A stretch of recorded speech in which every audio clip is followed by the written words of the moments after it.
pour voir si les modifications ont été prises en compte. Alors, notre compte étant créé avec succès et activé avec succès, nous allons nous connecter maintenant. Alors, nous voilà, nous sommes dans le compte que nous venons de créer tout de suite et nous avons besoin de vérifier ce compte. Je tiens également à vous informer que la liste des agents agréés, un bouton vous a été ajouté dans le compte pour voir avec qui vous allez traiter vos transactions. Donc faites très attention avec qui vous traitez. Vous pouvez consulter la liste des agents agréés pour voir et vous décider sur comment gérer vos transactions dans la plateforme. Donc pour vérifier le compte, vous pouvez cliquer directement ici ou alors vous allez rentrer dans le settings, dans le profile settings et passer par là-bas, mais sinon vous pouvez cliquer directement ici account not verified. Alors nous voici dans la page de vérification.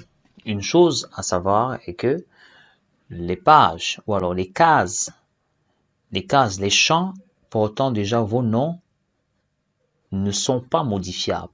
Ça veut dire quoi concrètement? Ça veut dire que ces noms, vous ne pouvez les modifier.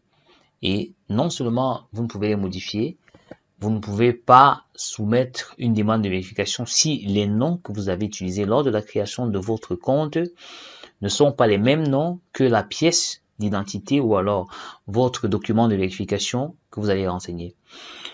La raison pour laquelle vos noms sont directement affichés et non modifiables, c'est juste pour vous appeler à vérifier les informations qui sont portées sur votre document utilisé pour la vérification.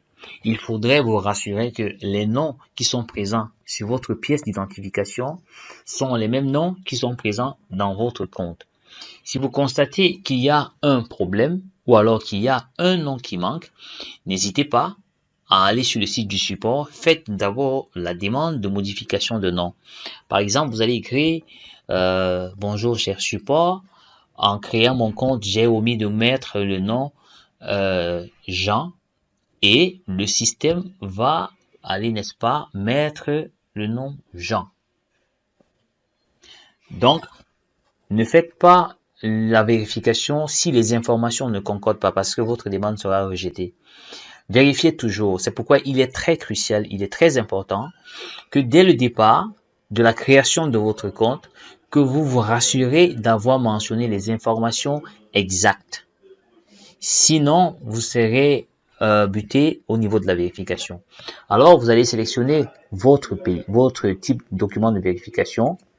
Une fois que vous le sélectionnez, vous allez voir, ceci va apparaître. Le genre que vous avez sélectionné par défaut est sélectionné également. Tout ce dont vous avez à faire, c'est mettre votre numéro de pièce d'identification, la date d'expiration de votre pièce d'identification et les 3 fichiers qui vous demandez. Vous n'avez plus besoin d'écrire à nouveau le nom, qui était déjà une tâche fastidieuse pour ceux qui ont les noms kilométriques. Donc, dorénavant, vous n'avez plus besoin de réécrire votre nom parce que nous avons constaté que beaucoup de personnes, même en réécrivant le nom, commettaient des erreurs et ont rejeté les demandes de vérification à chaque fois. Donc, dorénavant, vous n'avez plus besoin de réécrire tout votre nom. Vos noms sont par défaut affichés. Vous n'avez pas besoin de les modifier. Vous ne pouvez d'ailleurs pas les modifier. Donc, c'est tout ce qu'il y a à faire et votre demande de vérification sera soumise et vous n'aurez pas de problème. Si vous avez un problème, ça veut dire que votre fichier de vérification n'est pas de bonne qualité ou alors il y a une taille qui excède. Renommez vos fichiers en un seul mot et aussi ne faites pas ce que vos fichiers pèsent. Si vos fichiers pèsent beaucoup, utilisez des logiciels pour réduire la taille. Si parfois vous soumettez des images qui pèsent 8 mégas, il est fort probable que lors de la vérification, lors du processus de vérification, la connexion pose problème et que votre compte ne soit pas vérifié.